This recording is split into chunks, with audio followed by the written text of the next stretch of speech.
Alors, le titre de mon message cette semaine est celui-ci, comme un père, comme une mère, non, pardon, comme un père, comme un frère, comme une mère et comme une sœur. Et j'aimerais qu'on puisse prier le Seigneur pour qu'il bénisse sa parole. Merci maintenant pour ce moment, Seigneur, de partage autour de ta parole.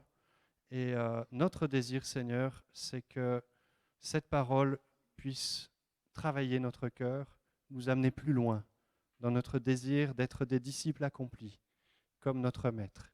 Et tu es notre Maître. Bénis maintenant cette parole.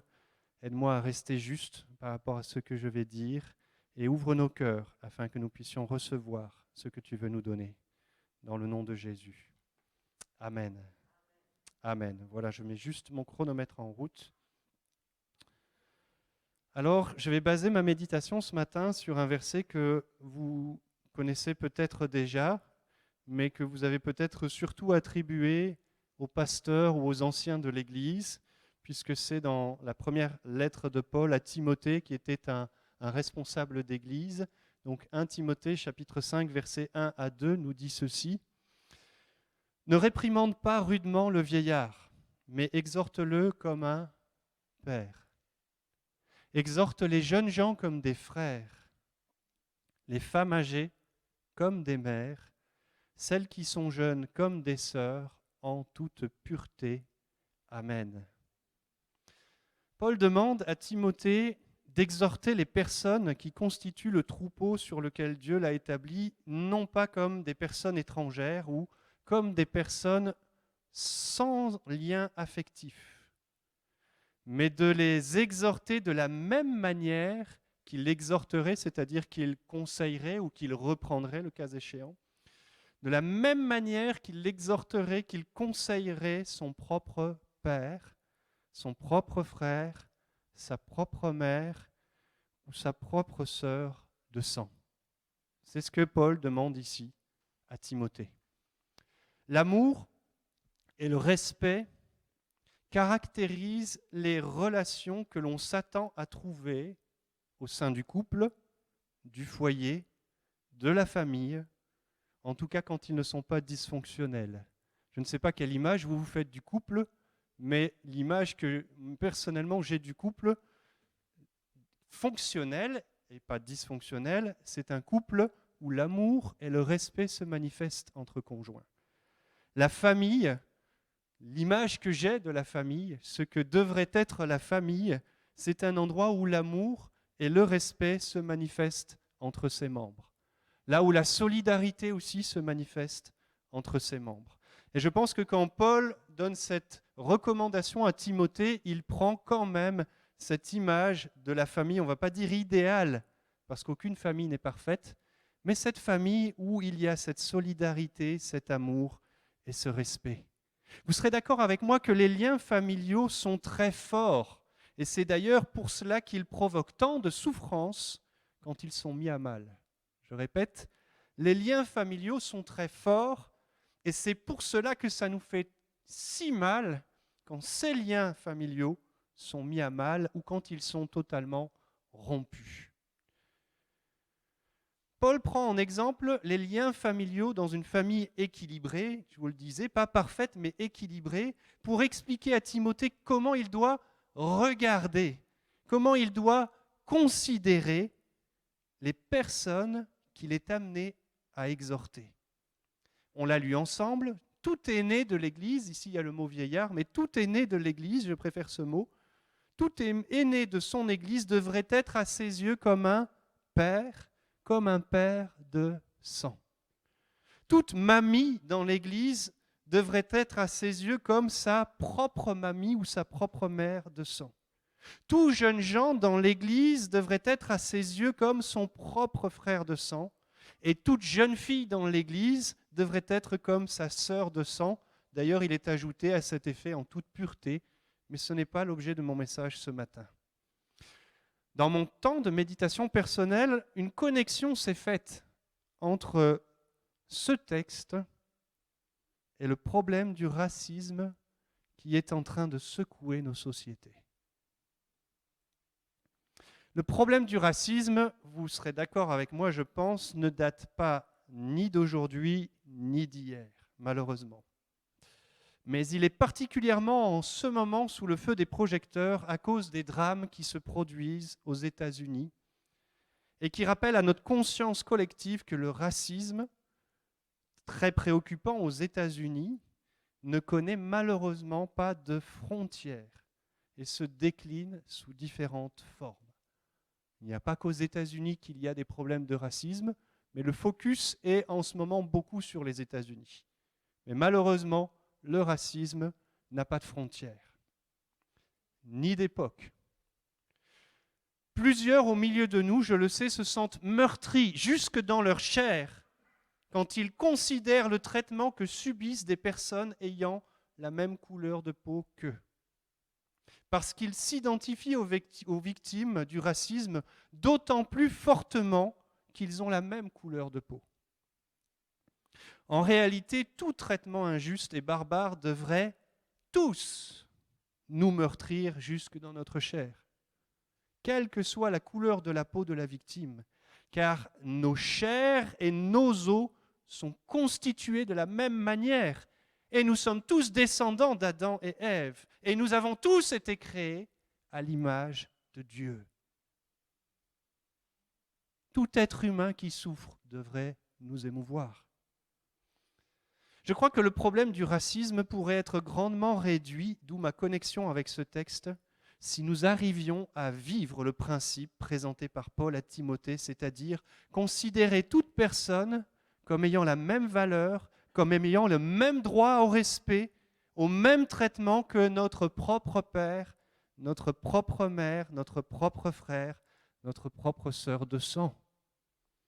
Pour reprendre ce qui s'est passé il y a quelques semaines à Kenosha, si le policier qui a tiré 7 balles dans le dos de Jacob Blake l'avait regardé comme s'il avait en face de lui son propre frère de sang ou son propre fils, est-ce qu'il aurait tiré 7 fois dans son dos, dans son propre fils, dans le dos de son propre père? Même si ce fils ou ce père avait fait des mauvais choix dans la vie, mais y aurait-il eu ces 7 coups dans le dos s'il avait regardé cette personne comme un père, comme un fils, comme un frère? Je crois que l'intervention, je suis même convaincu que l'intervention aurait pris une autre tournure. Vous voyez où je veux en venir? Regarder comme un père, comme un frère, comme une mère, comme une sœur, celui qui est en face de moi. Alors l'Église, mes amis, c'est l'ambitieux et merveilleux projet de Dieu en ce sens. Je m'adresse à chacun de nous qui avons accepté Jésus-Christ, quelle que soit notre culture, notre continent d'origine ou nos ancêtres. Je ne sais pas si certains ont connu cet album Face à Face de Jeunesse en Mission. La pochette m'a toujours interpellé parce que je la trouve très belle. Et je trouve qu'elle illustre, vous voyez ici, on voit le visage du Christ, et ce visage du Christ est quelque part rempli d'une multitude de visages de différentes couleurs. Et ça m'a fait penser tellement à ce texte qui résume aussi quelque part l'ambitieux projet de Dieu pour l'Église qui se trouve en Galates, chapitre 3, verset 26, où l'apôtre Paul dit ceci: « Car vous êtes tous fils de Dieu par la foi en Jésus-Christ. » Et déjà à l'époque, c'était révolutionnaire. Vous êtes tous fils de Dieu par la foi en Jésus-Christ. Pourquoi c'était révolutionnaire pour Paul? Parce qu'il y avait plutôt tendance à considérer que les Juifs pouvaient être fils de Dieu. Mais là, on va voir qu'il ne s'adresse pas qu'aux Juifs, mais à tous. Vous tous qui avez été baptisés en Christ, vous avez revêtu Christ, comme tous ces visages qu'on voyait sur le portrait du Christ sur la pochette de l'album Face à Face. Et il poursuit l'apôtre Paul en disant: il n'y a plus ni juif ni grec, voilà, c'est dit. Il n'y a plus ni esclave ni libre, c'est dit. Il n'y a plus ni homme ni femme, parce que déjà en ce temps-là, il y avait une ségrégation envers les femmes, qui n'a malheureusement pas totalement disparu. Mais en l'Église, cette ségrégation disparaît. Non pas que les hommes et les femmes deviennent identiques, mais c'est qu'on arrête de réduire la valeur d'une personne par rapport à une de ses caractéristiques, que ce soit son sexe ou que ce soit sa couleur de peau. C'est le projet de l'Église, car vous êtes tous un en Jésus-Christ. Amen. Nous faisons partie de la même famille. Les distinctions terrestres et humaines visant à catégoriser pour séparer, je dis bien catégoriser pour séparer, eh bien ces distinctions terrestres qui sont employées dans le but de séparer tombent devant la réalité du miracle de l'Église. Le Christ unit ce que la nature humaine faible avait séparé. Amen. Et j'aimerais donner un petit encouragement ce matin aux couples mixtes. C'est une petite pensée que le Seigneur m'a demandé de vous partager. Vous qui êtes couple mixte, peut-être certains d'entre vous, pas tous, avez souffert dans votre famille parce que vous avez épousé quelqu'un d'une autre culture ou d'une autre couleur de peau. On vous a fait le reproche d'avoir renié vos racines, d'avoir manqué de fidélité à votre culture d'origine. Eh bien, j'aimerais vous dire ce matin, pour vous encourager, que si vous avez manqué de fidélité quelque part, c'est que vous avez manqué de fidélité, vous n'avez pas renié, vos racines ou votre culture, vous avez renié la séparation liée au péché. Amen. Vous avez renié quelque chose, mais ce n'est pas les gens qui vous ont aimé et qui vous ont donné une éducation et qui vous donnent une identité, mais vous avez renié ce qui empêche les êtres humains de vivre ensemble. Amen. Alors soyez encouragés si vous avez des luttes et des combats parce que vous êtes un couple mixte et que vous rencontrez de l'opposition dans votre famille. Mes amis, je suis tellement reconnaissant pour ceci. Il devait être là d'ailleurs pour faire la Sainte Seine, mais il a eu un empêchement. Mais ce n'est pas grave. Je suis tellement reconnaissant pour ceci. J'ai pris Papa Clay parce que c'est un membre du conseil. Vous connaissez tous Papa Clay. Ça va, je n'ai pas besoin de vous le décrire. Quand Papa Clay est avec moi, je ne le considère pas comme quelqu'un d'une autre race, terme qui n'a d'ailleurs apparemment pas de sens d'un point de vue scientifique. Ce serait un concept inventé pour défendre certaines idéologies. Quand Papa Clay est avec moi, je ne le considère pas comme quelqu'un d'une autre race. Quand Papa Clay est avec moi, je le considère comme un père. Amen. Papa Clay, si tu me regardes, je prends plaisir à dire papa devant ton prénom, parce que je te considère comme un père.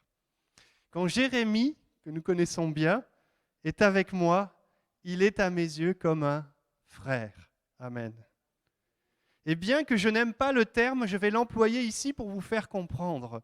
Je vois en eux des personnes de la même race que moi. Amen. Parce que nous sommes tous les trois fils de Dieu. Amen. Autre élément du miracle Église que Paul mentionne en Romains chapitre 12, versets 3 à 5. Il dit ceci: « Par la grâce qui m'a été donnée, je dis à chacun de vous de ne pas avoir de lui-même une trop haute opinion, mais de revêtir des sentiments modestes selon la mesure de foi que Dieu a départie à chacun.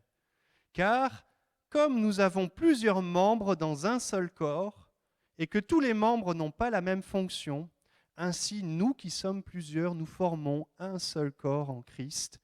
Et la fin m'intéresse, nous sommes tous membres les uns des autres. » Alors le début m'intéresse, de n'avoir pas de lui-même une trop haute opinion. Bien sûr, c'est dans un autre contexte que celui du racisme que Paul dit ceci. Mais le racisme n'est-il pas en partie lié au fait d'avoir une trop haute opinion de soi-même et de penser que sa culture ou sa couleur de peau nous rendrait tout d'un coup supérieurs aux autres? N'y a-t-il pas dans le racisme quelque chose de l'ordre d'avoir une trop haute opinion de soi-même? Mes amis, il me semble que le racisme soit incompatible avec l'humilité.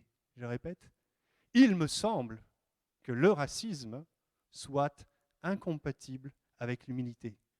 Si vous êtes étudiant en théologie et que vous cherchez un sujet de mémoire, démontrez au travers des Écritures que le racisme est incompatible avec l'humilité. Je vous donne un petit sujet là d'étude intéressant. Le miracle que Paul développe ici est celui de former un seul corps avec des membres, et ce que j'aime, c'est que ces membres sont interdépendants les uns des autres. D'ailleurs, la parole vivante rend le texte de cette manière, vous allez la voir sur l'écran. De même, nous tous qui sommes en communion avec le Christ, malgré notre pluralité. La pluralité, elle est là, elle se voit, mais malgré notre pluralité, nous ne formons ensemble qu'un seul corps. Individuellement, regardez comme c'est fort, ce n'est pas une traduction littérale, mais c'est bien l'idée du texte. Individuellement, chacun a besoin de tous pour être complet. Nous sommes mutuellement interdépendants. Amen. Moi qui suis blanc de peau, je ne suis rien sans ceux qui sont noirs de peau ou ceux qui sont asiatiques. En effet, comme les organes entre eux, nos fonctions nous lient les uns aux autres. Encore une fois, ce n'est pas le sens premier du texte, je suis d'accord, mais je crois que nous avons besoin les uns des autres parce que nous sommes complémentaires en termes de dons et de qualité, mais je crois aussi que nous sommes complémentaires et nous participons à la beauté de la création parce que nous sommes différents. Amen. Waouh!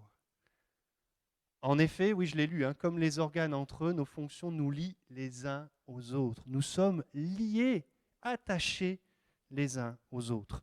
Alors, je trouve que c'est un miracle extraordinaire pour ma part. Appartenir à ce miracle, je trouve que c'est un privilège si grand qu'il devrait nous donner un enthousiasme et du zèle pour nous retrouver ensemble. Et je sais que vous qui êtes là ce matin, vous avez bravé toutes les mesures de restriction un peu pénibles, la distanciation sociale, le fait de porter le masque, tout ce qu'on vous a demandé de respecter, vous le respectez, mais vous avez été prêts à faire tous ces efforts parce que vous voyez la valeur et la richesse de nous retrouver ensemble. Amen. Je voudrais vous partager ceci.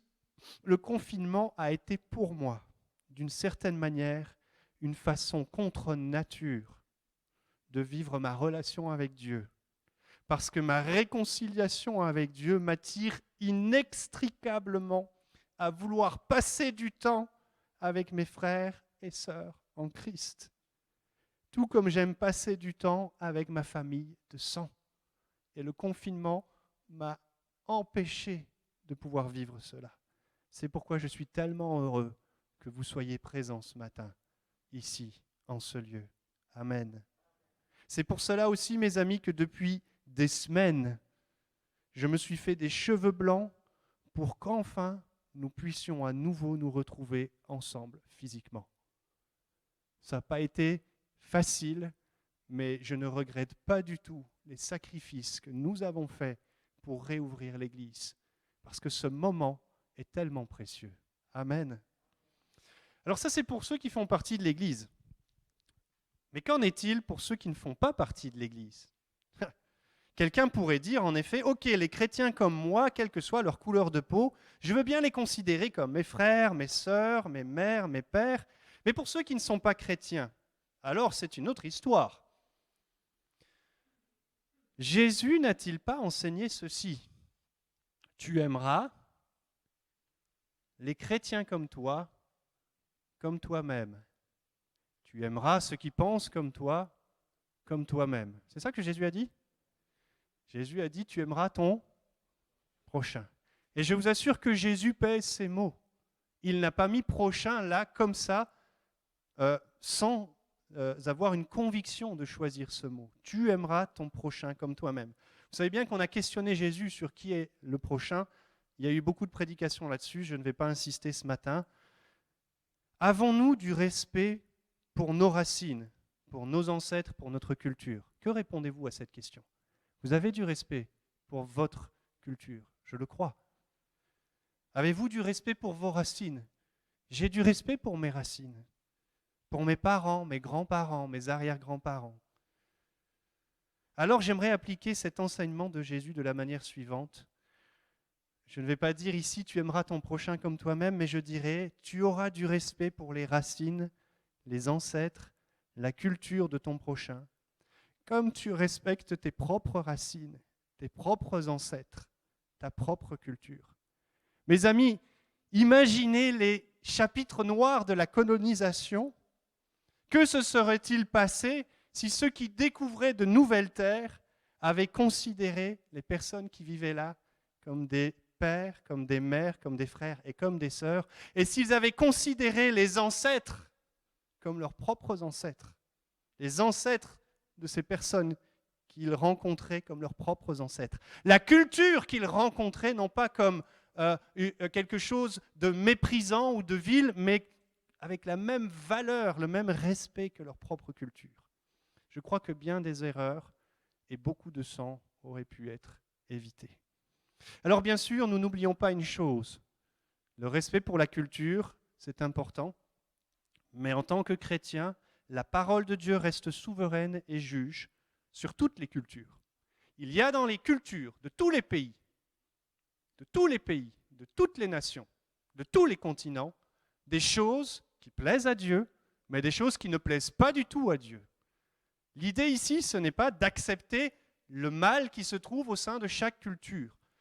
Déjà, la première idée, c'est de dire que dans toutes les cultures, il y a des choses que Dieu n'aime pas. Même chez, moi je suis occidental et blanc de peau, même chez les occidentaux blancs de peau qui ont eu la prétention d'être les plus développés et les plus sains de la planète.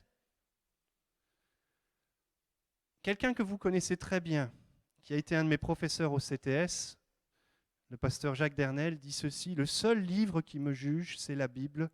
Je me permets de juger tous les autres. » Jugeons les livres de culture, de nos cultures ou des cultures des autres, au regard de la Bible, que ce soit la Bible qui juge les cultures. J'aimerais vous partager un témoignage pour terminer avec cette idée de considérer notre prochain, ses ancêtres, ses racines avec respect. J'aimerais vous donner un témoignage que j'ai pu vivre à l'île de la Réunion. Avoir vécu là-bas m'a profondément marqué. Pour ceux qui ne le savent pas, l'île de la Réunion est une petite île française au milieu de l'océan Indien. Une île française, mais une île colorée, comme vous pouvez le voir sur ces images. Et je ne parle pas de la végétation, je parle de la richesse des personnes qui vivent sur cette île. Quand je suis arrivé à la Réunion, j'étais conditionné à considérer les gens autour de moi selon leur couleur de peau. J'y prêtais une attention importante. Et quand un Zoreille était là, c'est-à-dire un blanc à la Réunion, j'avais le sentiment d'être en présence de quelqu'un qui était moins différent de moi. Et aujourd'hui, avec le recul, je me rends compte que c'était complètement ridicule. Parce qu'on peut avoir plus de points communs avec une personne qui n'a pas la même couleur de peau que nous, que quelqu'un qui a la même couleur de peau que nous. On est bien d'accord. J'ai un peu de sang allemand, apparemment, d'après mon arbre généalogique. Je n'ai aucune sympathie pour Hitler. J'ai beaucoup plus de sympathie pour le prix Nobel Denis Mukwege qui se bat pour ces femmes qui sont violées au Congo. Vous comprenez où je veux en venir? Mais en tout cas, quand je suis arrivé à l'île de la Réunion, je fonctionnais un petit peu comme ça, alors que je venais de la France. Je prêtais une importance à la couleur de peau de la personne qui était en face de moi. Et c'est à cette époque d'ailleurs que j'ai rencontré Jésus. Et cette rencontre a produit en moi un amour profond et inconditionnel pour toute personne. Cet amour a changé mon regard sur les gens autour de moi. Une autre perception de mon prochain a commencé à se construire. Alors je suis devenu instituteur à La Réunion et j'avais dans ma classe des enfants de toutes les couleurs de peau possibles. Amen. Peut-être autant de couleurs de peau que de nombre d'enfants dans la classe. Chose qu'on voit un petit peu moins dans certains villages en France ou en Belgique. Exactement comme sur cette image, c'était une grande diversité. Eh bien, c'était tellement divers que finalement, et j'aimerais tellement que ça puisse se vivre ailleurs, la différence de couleur de peau ne faisait plus aucune différence. Je répète, dans ma classe, la différence de couleur de peau ne faisait plus aucune différence. En tout cas, à mes yeux. Il y avait non pas des élèves de certaines couleurs ou de certaines couleurs, il y avait maintenant, à mes yeux, des élèves sages et d'autres un peu plus agités, des élèves soigneux et puis des élèves un peu plus brouillons, mais cela n'avait strictement rien à voir avec leur couleur de peau. Je vous assure que j'ai appris à penser et à regarder les autres différemment en allant à l'île de la Réunion. Je me suis rendu compte d'ailleurs en arrivant en Belgique que je ne prêtais pas plus attention à la couleur de peau qu'à la couleur des yeux et qu'à la couleur des cheveux. Merci Seigneur pour tout ce qu'il m'a appris à La Réunion. Vous imaginez un petit peu si on arrivait dans un monde où finalement la couleur de peau n'était plus qu'un élément de notre aspect extérieur, exactement comme la couleur des cheveux, la couleur des yeux, le fait qu'on soit grand ou petit, est-ce que ça ne serait pas merveilleux? Eh bien, c'est le défi que Dieu lance aux chrétiens. Nous sommes appelés dans ce monde à être la lumière qui brille au milieu des ténèbres. Je conclus de cette manière. Dans cette tempête qui s'est levée sur notre monde, je crois que Satan aimerait bien séparer, diviser et encourager la haine et le rejet de l'autre. En tout cas, le terreau est fertile pour ça. Le risque est là de voir se renforcer les clivages communautaires dans la société, mais aussi ma crainte dans l'Église. Alors Timothée, lui, avait la charge d'exhorter, c'était son ministère, en considérant les croyants comme des pères, comme des mères, comme des sœurs, comme des frères.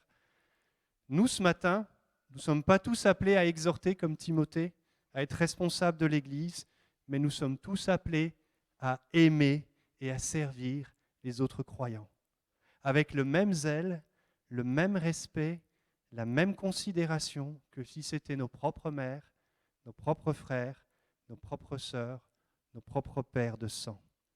La question est là, sommes-nous prêts à aimer nos frères et sœurs de l'Église ainsi, au-delà des préjugés et des clivages? Et par rapport à mon deuxième point d'aujourd'hui, sommes-nous prêts à aimer notre prochain ainsi, au-delà des préjugés et des clivages? Prions ensemble ce matin.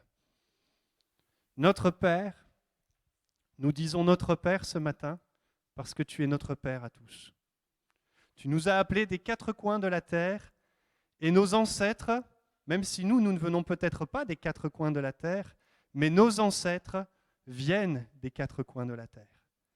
Et nous sommes ce matin un si beau panel de diversité. C'est toi qui as voulu ce monde coloré, parce que le monde en couleur est tellement plus beau que le monde en noir et blanc. Seigneur, merci pour les couleurs. Merci pour tout le spectre des couleurs que tu as placé dans la peau des êtres humains pour rendre le monde si beau. Mais Père, viens au secours de l'humanité qui n'a pas réussi à voir cela comme beau, mais qui s'est servi de ces différences pour distinguer les gens, pour créer des groupes de personnes qui ont moins de valeur, pour dominer, pour exploiter, pour mépriser, pour haïr. Seigneur, en tant qu'Église, nous sommes les premiers à devoir répondre à cet appel de nous aimer les uns les autres de façon inconditionnelle et à regarder chaque personne que tu as amenée dans ton Église comme un père, comme une mère, comme un frère, comme une sœur. Nous sommes certainement perfectibles, Seigneur, dans ce domaine, que notre communauté de Tubize puisse grandir dans cet amour et cette communion, car tu as fait de nous un seul corps et nous sommes dépendants les uns des autres. Seigneur, dans ce monde qui subit actuellement plusieurs vagues de tempêtes, bien sûr, il y a des guerres, il y a la pandémie, mais maintenant il y a ce racisme qui est en train d'exacerber, malheureusement, de la haine d'un côté et renforcer des clivages de l'autre. Seigneur, nous voulons être des instruments de paix, avec un message de paix. Nous voulons, Seigneur, qu'il n'y ait jamais dans nos yeux du mépris lié à l'apparence, même à l'égard de ceux qui ne font pas partie de l'Église. Aide-nous, Seigneur, à vraiment être le sel de la terre, car ce monde devient fade et manque de sel. Et si le sel qu'est l'Église perd de sa saveur, avec quoi rendra-t-on de la saveur à ce monde? Que chaque Église dans le monde, particulièrement dans les endroits où les tensions sont vives, puisse être ce sel qui amène l'amour, la paix, la considération, la justice, la communion, la restauration. Dans le nom de Jésus. Amen. Amen.